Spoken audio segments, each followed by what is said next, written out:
You know what's strange? Baby boomers control more housing wealth than any generation in American history, and millions of them have almost no financial reason to sell. It's not just about how many homes get built, it's about roughly 32 million boomer homeowner households, many sitting on homes that are paid off or financed at rates today's buyers can only dream of. Their kids are getting priced out. The market desperately needs listings, and still they stay. Once you understand why, it stops looking like stubbornness. It starts looking like one of the most rational financial decisions they could make. The mortgage trap. Picture this. It's 1981. You're 34 years old and you just closed on your first house. The mortgage rate on your paperwork reads 18.6%. Not a typo. 18.6. The loan officer barely blinks when he tells you. That's just where rates are this year. You signed anyway because everyone around you was signing at the same rate, and because the alternative, renting forever while inflation ate your paycheck, felt worse. You spent the next decade refinancing every time rates dropped a point, clawing your way down to something reasonable. 15%, 12, 10, every refinance felt like a small victory. By the time your 30s turned into your 50s, you'd finally locked in a rate you could live with. And somewhere between the early 2000s and the pandemic refinancing boom, you locked in one final rate below 4%, fixed for 30 years. Not every boomer followed this exact path, but millions lived some version of it. You thought that was just a good deal. You didn't know it would become the most valuable asset in your financial life. Boomers aren't holding on to their houses because they love the house. They're holding on to the rate. More than half of outstanding mortgages in America carry rates below 4%, while the overwhelming majority remain below 6%. Today's average sits above 6.5%. Here's what that gap actually looks like in practice. Imagine replacing a 3% mortgage with a 6.5% mortgage. On a $400,000 loan balance, principal and interest alone can jump by hundreds of dollars a month before you even add property taxes, insurance, moving costs, and closing fees. Industry estimates put the total hit at close to $1,000 more per month for the typical homeowner trading up at today's rates. Hundreds of dollars, potentially for years, just for the privilege of moving somewhere smaller. Downsizing is supposed to save money. For millions of boomers, downsizing right now would cost them money every single month for as long as they carry the new loan. So the rational move isn't to sell, it's to stay exactly where they are, in a house that's too big, with rooms nobody's used in 15 years, because the alternative is a worse deal disguised as a better lifestyle. Mortgage professionals have a name for this now. They call it the golden handcuffs. The rate is so good it becomes a cage, and nobody wants to unlock a cage that's keeping their monthly payment this low. The lesson 2008 left behind. This generation trusts their house more than they trust the stock market, and they have a very specific reason why. Rewind to 2008. Most boomers were already in their 40s and 50s by then, already owning homes, already deep into their careers, many within a decade or less of retirement. They watched retirement accounts plunge at exactly the age when they had the least time to recover, watched pensions get frozen or eliminated at companies that had promised them for decades, watched neighbors lose jobs they'd held for 20 years with a single phone call.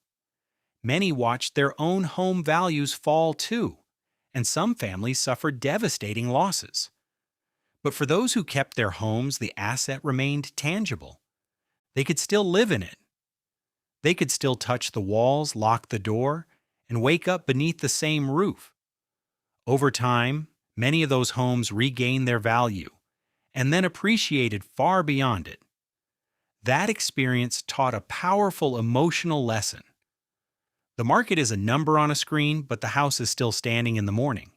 So when their kids tell them to sell the house and invest the proceeds, They're not hearing financial advice. They're hearing someone ask them to trade the one asset that felt solid for the one asset that already scared them once, right in front of their eyes. The emotional cost of downsizing. Boomers say they want to downsize. They mean it when they say it, and then they don't do it. Recent AARP research found that roughly 3 in 4 older adults, 75% of adults 50 and older, want to remain in their current homes as they age, and 73% want to stay in their communities. And when a separate Fannie Mae survey asked homeowners why they were staying put, the answers weren't purely financial. About 1 in 5 cited their low mortgage rate directly. Almost as many simply said they liked where they lived. Comfort, community, decades of memory baked into the walls. The empty nest sits there, 4 bedrooms for 2 people, and every single year they say this is the year. Because selling a house isn't a financial transaction to someone who's lived in it for 30 or 40 years. It's disassembling a life. The room where the kids grew up, the kitchen where 3 decades of holidays happened. Moving isn't just expensive in dollars, it's expensive in identity, and nobody budgets for that column. So the math says sell, and the heart says not yet. And for most people in this position, the heart wins every single year until it doesn't. Demographic research suggests that this transition will unfold gradually over many years, not arrive as a sudden flood of listings. Some researchers call it a silver tsunami. Others push back on that label entirely, describing it as more of a slow tide than a wave. Either way, the point stands. This isn't a dam about to burst next year. It's a generation quietly running out the clock on a decision they've already made without saying it out loud. The hidden tax penalty. In several states, staying in the same house for decades doesn't just protect your mortgage rate, it protects your property tax bill.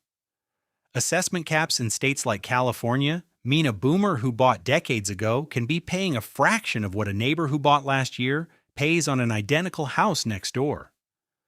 The rules and exemptions vary by state, but the incentive can be enormous. Moving anywhere, even downsizing to something smaller, can trigger a full reassessment at today's value. So staying put isn't just emotionally easier and mortgage-wise cheaper. In a meaningful number of cases, it may also be the simplest way to keep your annual tax bill from jumping overnight. What happens when millions make the same choice? This generation makes up roughly 1/5 of the population, but according to the latest Federal Reserve data, they hold $19.4 trillion in real estate, more than Generation X and Millennials combined. Gen X holds $14.3 trillion. Millennials hold $10.2 trillion, despite being one of the largest adult generations alive. That concentration is partly the result of age and decades of appreciation, buying in at a time when prices were lower relative to income, and the sheer size of the generation itself. But the paradoxes we just walked through help explain why so much of that wealth remains locked in place rather than moving through the market. Cheap locked-in rates, a housing crash that scared them once but didn't break their trust in the asset, decades of accumulated equity nobody wants to disturb, and a tax structure that rewards staying still. When millions of individually rational decisions all point in the same direction, the result can be a deeply dysfunctional market. Add it all up and the picture changes completely. It's not that boomers are hoarding houses out of stubbornness or nostalgia. It's that every single financial incentive in front of them says stay, and the only thing pushing them to sell is a market that desperately needs them to. The mortgage rate says stay. The tax assessment says stay. Decades of memories say stay.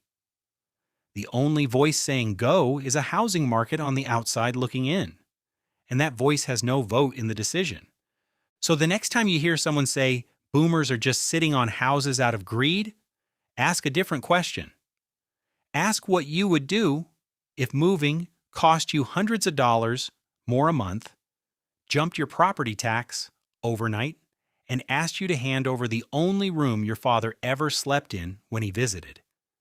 The answer, for almost anyone honest with themselves, is the same one 32 million households already gave. If you found this interesting, drop a comment about your own parents' relationship with their house or your own thoughts on the rate lock effect. And if you want more of the psychology behind money behaviors, subscribe so you catch the next one.